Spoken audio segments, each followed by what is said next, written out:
पानी खानु ल्या चिसो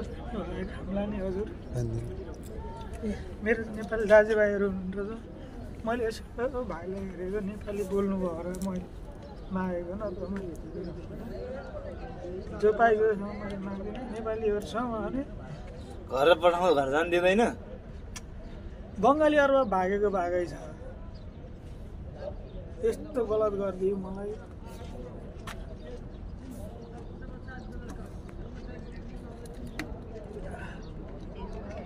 एउटा होटेलको भाइ बिचरा लागेको लागै छ जसरी भयो भने दाइ घर पठाउँछु भन्छ बिचरा उसको नि केही लागेन आखिर यहाँ त लास्टमा पासपोर्ट रिटर्न रिन्यू नगरिदिए रहेछ ल्याएर तपाईँ आँखाहरू के भयो त त्यो यो एक्सिडेन्ट भएको यसमा के एक्सिडेन्ट भयो अरे म चक्कर लाएर झर्लेको के काम गर्नुहुन्थ्यो म स्टिल फिक्सर काम गर्थेँ हजुर यसमा चोट लागेको कति भयो आएको नेपालबाट हजुर कति भयो नेपालबाट सेप्टेम्बर 7 तारिकको आएको म भनेपछि आफै क्यालकुलेसन गर्नुहोस् कति भयो तपाईँ भिजिटमा आउनुभयो होइन हजुर भिजा लगाएर भिजा लाएर कुन main power company main power company त हजुर सागर खनाल भन्नेले गरेको के अरे कताबाट के गर्यो सागर खनालले गरे पनि तपाईँ मेन पावरबाटै आउनुभयो होला भिजा लाग्यो भने सिधा मेन पावरबाटै आएको मलाई त एयरपोर्टमा तपाईँ कोबाट आउनुभयो त्यो मान्छेलाई भन्नु पर्यो नि त मेरो घरमा कोही छन् कि नै हजुर घरमा बाआमा बुढा बुढी छन् गर्नु आगे नै बे बुढी त अर्कैसँग भागेर यहाँ आइएछ बच्चा पनि छन् कि नै दुईटा छोरी छन् सर बुढीको नाम के हो धनमाया विश्वकर्मा तपाईँको नाम मेरो नाम हिराबहादुर विश्वकर्मा सुनसरी होइन घर सुनसरी होइन स्याङ्जा स्याङ्जा अर्जुन चौपारी गाउँपालिका हजुर म त्यस्तो गलत मान्छे होइन म घर जान पाएँ हुन्थ्यो भनेको तपाईँ यसो नेपाली दाजुभाइहरूले सहयोग गर्छन् र खान्छु अब उ गर्न पर्यो हजुर कोही त्यो होटलमा को नेपाली नै हो तपाईँलाई उ गर्ने त्यो नेपाली भाइले खाना ल्याइदिन्छ बिचरा त्यो हो भने त्यसलाई भन्न पर्यो होइन यसो उ गरेर नेपालको दूतावास नेपाल राजदूतावाससम्म होइन दूतावासको मान्छे पनि आएको थियो के भन्यो त्यसले आएर कम्पनीमा पनि गयो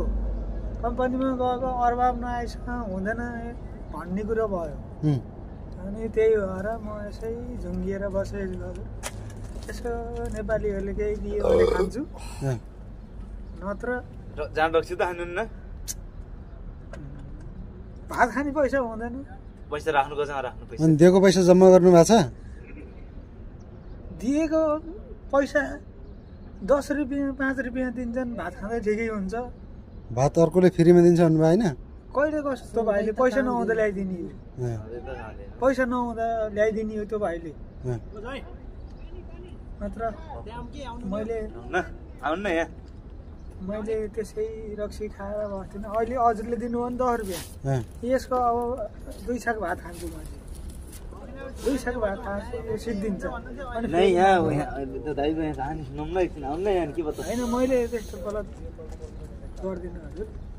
मलाई यदि घरसम्म पुऱ्याइदिनु भयो भने कोही आफन्तहरू छैनन् गाउँतिर अहिले टाढो बाटो आफ्नो घरतिर बाटो मेरो मोबाइल नचोरिदिएको भए मेरो भाइ एउटा कतारमा आफ्नै कम्पनी छ एउटा मेरो भाइ कान्छो भाइ इन्डियन आर्मी हो मलाई अहिलेसम्म उद्धार गरेछ तपाईँलाई के भएको उनीहरूलाई थाहा छैन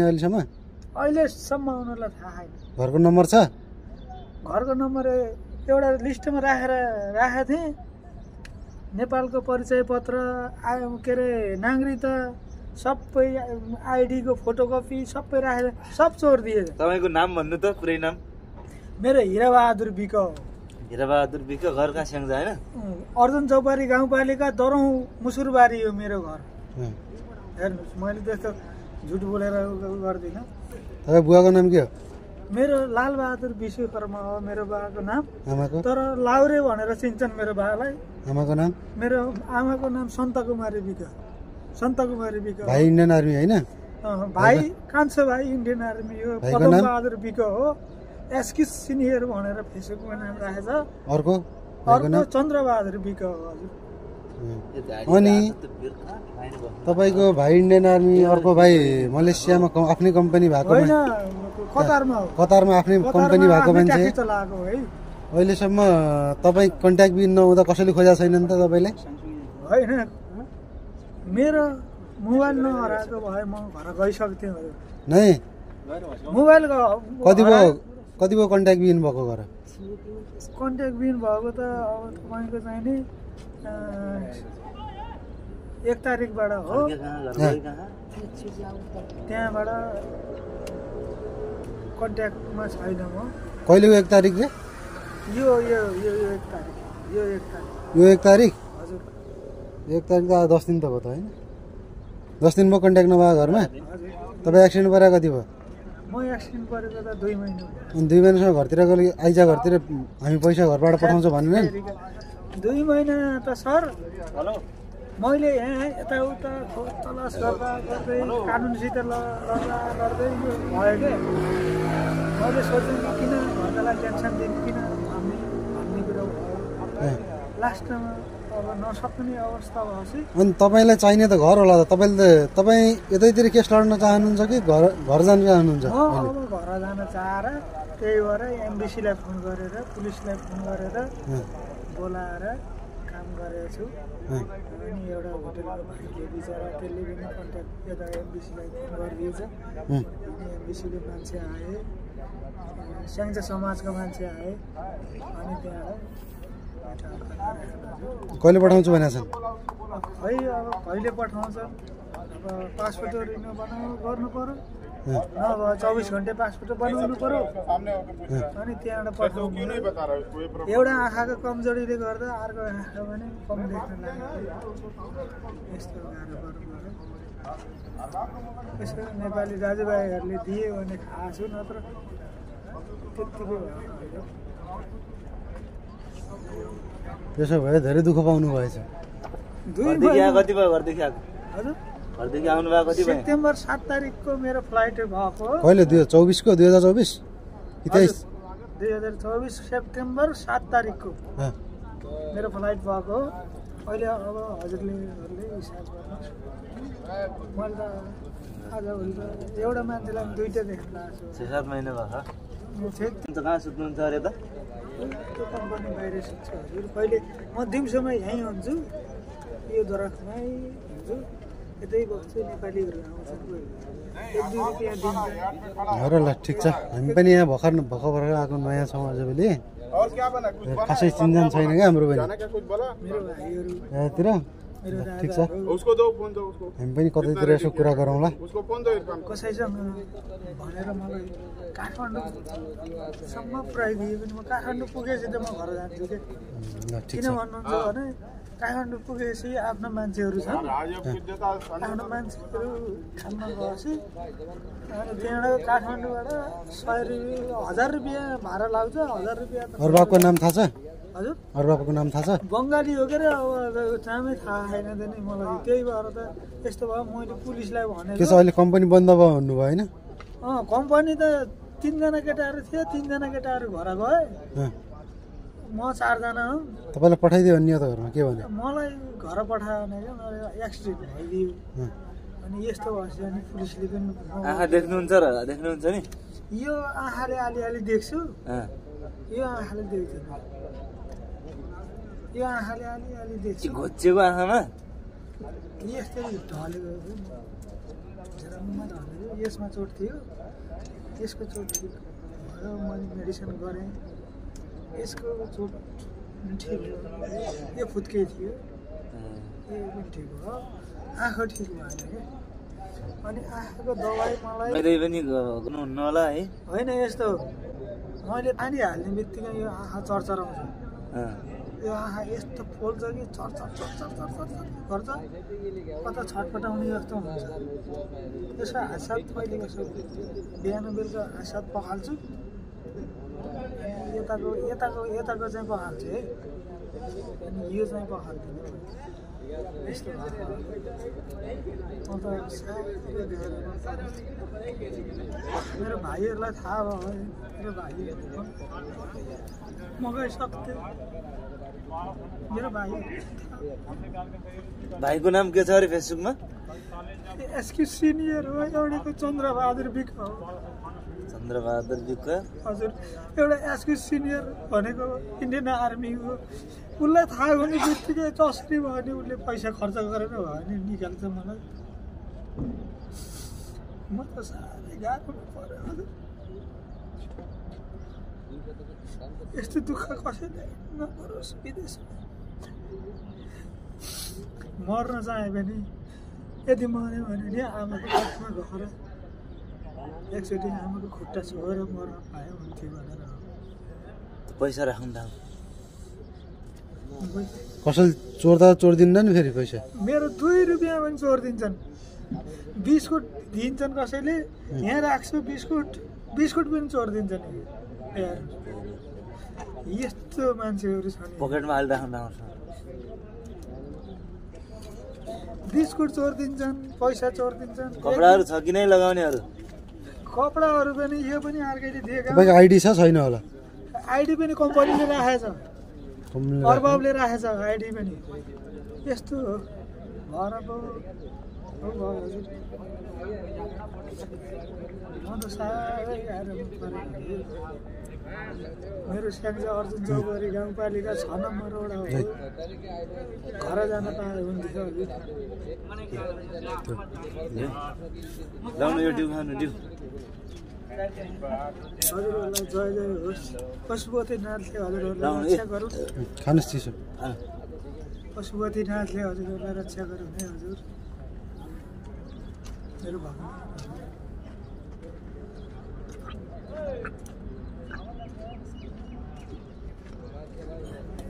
अरू भात त यार अरू नेपाली फेरि मलाई यस्तो देखिएको थिएन होइन मैले यसो विचार गरेर नेपाली बोल्दै आउनुभयो अनि मैले मागेँ धोतीहरूसँग माग्दिनँ नेपाली केटाहरूले मलाई चिनेका केटाहरूले आउँछन् 1-2 रुपियाँ दिन्छन् मैले यहाँ राख्छु बिस्कुट दिन्छन् यहाँ राख्छु चोरिदिन्छ तपाईँ क्याम्पभित्र जानै दिँदैन क्याम्पभित्र नि जान्छु नजाने होइन क्याम्प यही हो हजुरहरूको यही बल्लादिया क्याम्प हो बल्लादिया क्याम्प हो एउटा स्याङ्जा वालिङको मान्छेले मलाई कस्तो गरिदियो भने मेरो कपडाहरू सबै चोरिदियो के हो त्यसको नाम सुशील छेत्री स्याङ्जा वालिङको मान्छे हो त्यसले मेरो कपडाहरू सबै चोरिदियो हजुर मेरा राम्रा कपडाहरू थिए बहिनीले दिएको गिफ्ट थियो मैले हजुरलाई ढाड्दिनँ मेरो बहिनी पनि यहीँ छ तपाईँ बहिनी नि दुवै हुनुहुन्छ बहिनी अबुधाबी छ तर मेरो त्यो मोबाइल नचोरिदिएको भए मेरो कन्ट्याक्ट हुन्थ्यो मोबाइल तपाईँलाई आजसम्म एउटै मान्छेको यो नम्बर याद छैन आफूलाई मलाई एउटा मान्छेको नि याद छैन बाबु बहिनीको मैले लेखेर राखेको थिएँ बहिनीको नाम भन्नु के हो नाम सुनिता सुनार हो सुनिता सुनार के काम गर्नुहुन्छ अबुधाबीमा अबुधाबीमा सेक्युरिटी काम गर्छ सेक्युरिटी हो महिनाको 27-28 रुपियाँ कमाउँछ तपाईँ बहिनी मेरो बहिनीले हजुर अगर बहिनीलाई नै थाहा हुन्थ्यो भने म अहिलेसम्म घर पुगिसक्थेँ क्या मलाई त मोबाइल चोरेर कन्ट्याक्ट नाम के भन्नु अरे सुनिता विक हजुर सुनिता सुनार छ हजुर केमा हो सेक्युरिटी गार्ड थाहा छ सेक्युरिटी गार्ड हो के अरे अब खुनमा हो अब त्यो त पुरै फुल बन्द थाहा भएन मलाई मोबाइल पनि उसैले किनिदिएको म सुरुमा घरबाट आउँदाखेरि मोबाइल पनि उसैले किनिदिएको तर मेरो मोबाइल चोरिदिँदाखेरि म पहिला अबुधाबी नै थिएँ अबुधाबीबाट मलाई यहाँ चेन्ज गरौँ यहाँ ल्याएपछि मेरो मोबाइल अबुधाबीमै चोरी भएको यहाँ ल्याएपछि मेरो एक्सिडेन्ट भयो एक्सिडेन्ट भइसकेपछि मलाई अब घर गएको मलाई वास्तै हुन छोडो अर्काको कम्पनीले मलाई वास्ता गरेन त्यो कम्पनी तपाईँको एउटा त्यो को साथी भन्नुभयो त्यो के छेत्री अरे सुशील छेत्री भन्नेले चोरी गरेको मेरो कपडाहरू त्यहाँको त मैले यस्तै नाम त्यो गाना पनि गाउँछ होइन अलिअलि है बाँसुरी बजाउँछ बाँसुरी ठिकै गर्छ कहाँ बाँसुरी बजाउन बोल्दै यस्तै 2-3 जना मान्छेसम्म भन्थ्यो त्यहाँ बाहिर बेर छैन त्यस्तै पुस भएको थियो क्या त्यो यहाँ बाहिर त्यसले प्रायः जसो पहेँलो टी सर्ट लाउँछ अनि छुट्टीको दिनमा यता आउँछ मलाई देखेपछि फेरि भाग्छ त्यस्तो गर्छ मैले हिजो पनि त्यसलाई भनेको मेरो कपडाहरू दे भनेको दिएन त्यस्तो त चोरी गर्ने ठिकै छ कपडाहरू छैन लाउने छैन यो कपडा पनि अर्काले दिएको यो कपडा पनि एउटा यसो भोलि लिएर आउँछौँ कहाँनिर बस्नुहुन्छ अरे म यहीँ हुन्छु दिउँसोमा दिउँसो होइन हामी साँझतिर आउँछौँ होइन हजुर भोलि नै अर्को आइतबार हस् हुन्छ तपाईँ कहाँ यहीँ यतैतिर हुनुहुन्छ म नि दिउँसोमा यतै हुन्छु हजुर म अन्त जाँदिनँ साँझ कहाँनिर बस्नुहुन्छ उता साँझ त्यो पानी छ नि उता त्यहाँदेखि कतातिर बस्नुहुन्छ साँझ यो कि बसहरू रोक्ने ठाउँतिर यो यो के अरे रुखहरू छ नि अँ कि त्यहाँ हुन्छु कि तपाईँको चाहिँ नि यो यतापट्टि रुखहरू छ नि त्यो क्याम्पको यतापट्टि के त्यो खोल्सो जस्तो छ नि त्यहाँ हुन्छु म अन्त हुँदैन ल त ल ल दुई ठाउँमा एउटा ठाउँमा हुन्छु ठिक छ हामी पर्सि आएर भेट्छौँ हजुरलाई हजुर हस् है आइतबार आउँछौँ है त ल ल बस्नु भयो नमस्ते ल ल ल बस्नु है राम्रोसँग पशुपतिनाथ ल, ल, ठिक छ ल ल ल